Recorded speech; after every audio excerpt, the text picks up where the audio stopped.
They thought the past was silent until the walls started talking. In the late summer of 1934, as America struggled through the final shadows of the Great Depression, a small team of government surveyors arrived in the remote canyons near Escalante, Utah.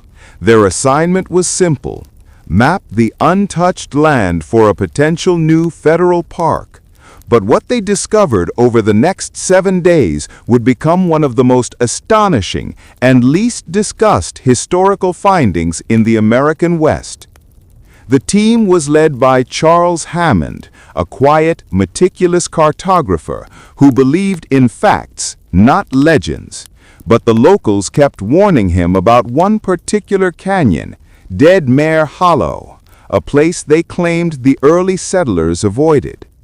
Stories of strange lights, echoing voices, and ancient markings circulated through the town like dust in the wind. Hammond, uninterested in superstition, marked the location on his map and walked straight in. The first unusual sign appeared within an hour. Deep inside the canyon, the surveyors found a narrow crack in the sandstone wall, almost perfectly vertical, as if cut by machinery long before machinery existed in the region. When one of the men pushed against it, the slab shifted just enough to create an opening. A cold draft drifted out. They exchanged glances. Caves here weren't uncommon, but something about the air, almost metallic, felt different. Inside, their lanterns revealed a perfectly carved tunnel, roughly 8 feet tall, with corners so sharp it looked nothing like natural geology. The deeper they went, the more obvious it became that human hands, or something like them, had shaped this place. A mile in, the tunnel opened into a chamber that froze them in their tracks. On the walls were hundreds of symbols, not Navajo, not Fremont, not any indigenous script known to the region. They were geometric, almost mathematical. Circles intersected triangles, lines curved into spirals, and several markings resembled modern astronomical diagrams, centuries before such diagrams existed in textbooks. In the center of the chamber stood a circular stone table with a perfectly smooth surface, unlike anything carved with primitive tools. Hammond documented everything, sketching rapidly in his notebook. One symbol in particular caught his attention: 3 circles arranged in a pattern identical to the Orion Belt, positioned above a line representing what looked like the horizon of the American Southwest. If the symbols were astronomical, that meant whoever created them had a sophisticated knowledge of the stars long before such knowledge existed in textbooks. Over the next week, the team mapped every inch of the site. As they worked, they noticed something even stranger. The deeper parts of the cave were warm, unnaturally warm, despite being 100 feet underground.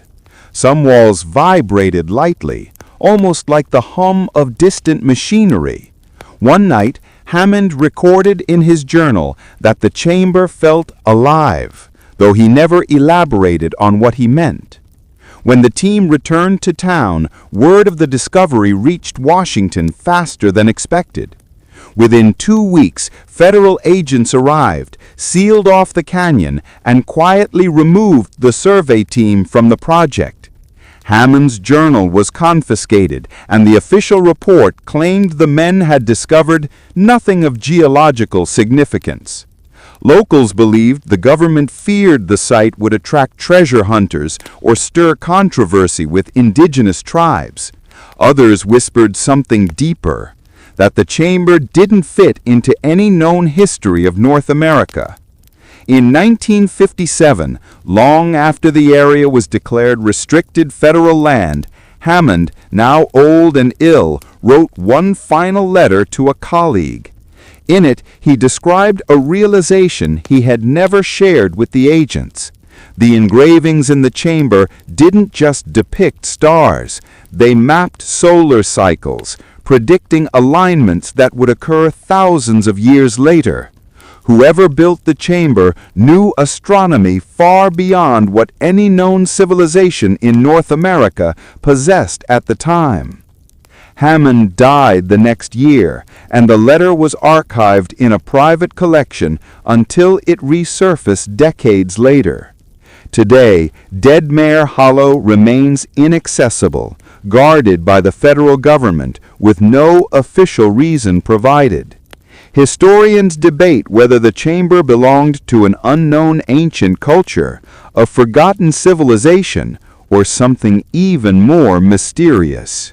But one thing remains undeniable. Somewhere beneath the silent Utah desert lies a chamber that should not exist, built by people history has never recorded, carrying knowledge we still don't fully understand. And the walls of that hidden chamber may still be humming.